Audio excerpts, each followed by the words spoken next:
got Ron and Kirsten here for this week's edition of Ask Ron. So our first question is from James in Akron, Ohio. Hey, James. He said he saw an unusual office building that caught his eye about a week ago. It's in a desired business area and is one of a kind. He was bought in July 2008 for $1.2 million. Then it was foreclosed on by the lender within a year or two. Right. He nearly bought a warehouse in the area about 2 years ago, but never saw this building. And his knee-jerk impulse is to contact the tax authority to make an offer of around $100K or less using private equity before the 2014 Dodd-Frank, of course. Then get the building and lot quickly cleaned up a bit, flip it on LoopNet for around $300K. The ARV has to be easily around $500K. All right, stop. James, we got an awful lot of loopholes in your plan here. Number one, let me tell you that Dodd-Frank has absolutely nothing to do with commercial property, so get that one out of your head. And certainly not if you're paying cash for it.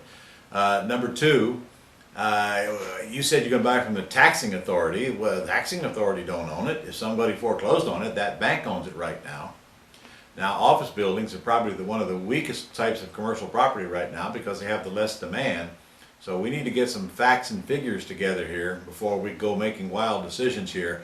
And for you to think you're just going to throw out an offer of $100,000 on a building that was worth $1.2 million is probably a little bit on the low side. In fact, pretty bit on the ridiculous side. So let's start by finding out who actually owns this property, and then who has it on the market, and what they're asking, and then go from there. Because no way you're going to get it for $100,000. You're just not, especially if it's in good shape, like your indications that you. I feel like it's in good shape. You didn't actually say that. So state of neglect. Anyway, give us more information. Find out the financials on it. Find out what you can about it by whoever's got it for sale, and we'll discuss it next time. All right, so we've got a question from Glenn Huey in Lake City, Florida. Hey, Glenn. City data claims a population for all three zip codes in the Lake City area of 58,573 for 2012. Okay. My guess is that it is close to an even split between urban and rural. At this population level, in your opinion, would getting the MLS benefit me? Would getting the MLS benefit you? I don't understand that question. Is the question, do you want to be a realtor, or is the question, do you want to use the MLS to find bank-owned properties? If you could possibly resubmit that question, I can answer it, because I sure don't understand this one. Sorry.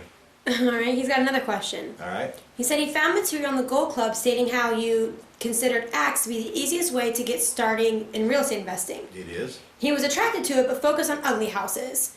He noticed that this was all back in 2011, so he wants to know, is ACTS still what you recommend to start for newbies? And if so, will the way the ACTS program works be impacted by any changes in 2014?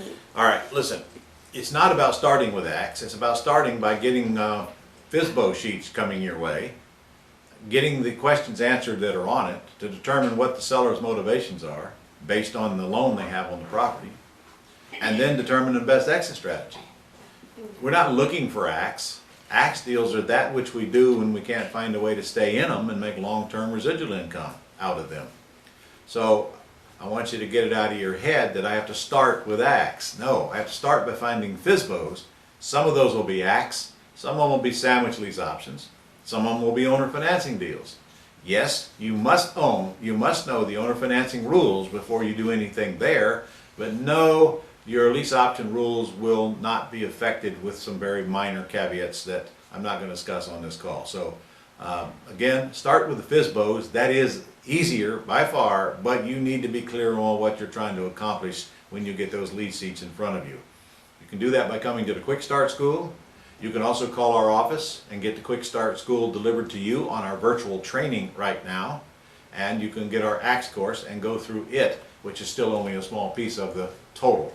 So take time to get trained, learn a little bit about the ropes, and then you'll see why ACTS is my least favorite thing to do, but it is extremely common.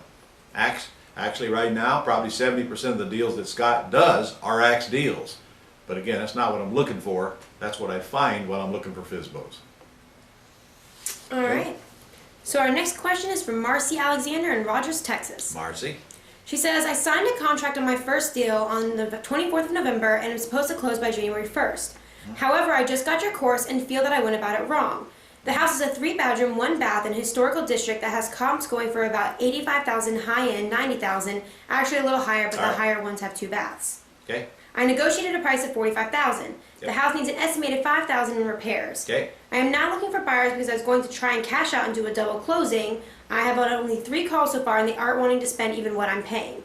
After reviewing the course, I feel that I may have needed to negotiate an owner finance deal, the house is free and clear, and lease option the property.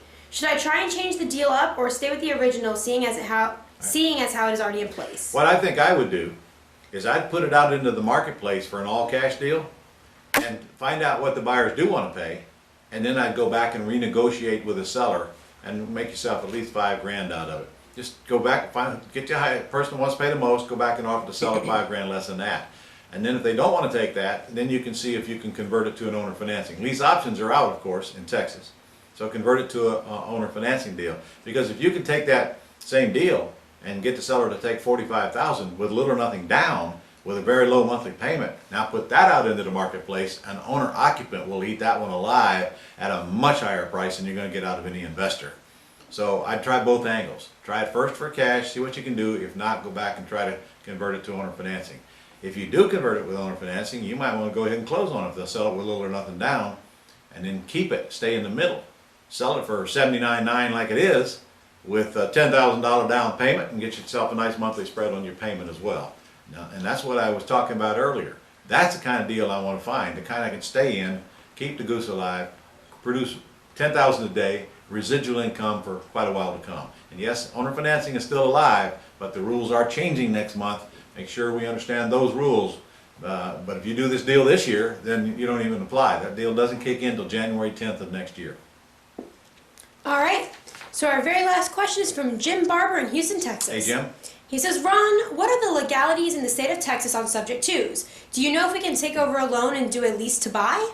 You can take over a loan, Jim, but you can't do a lease to buy.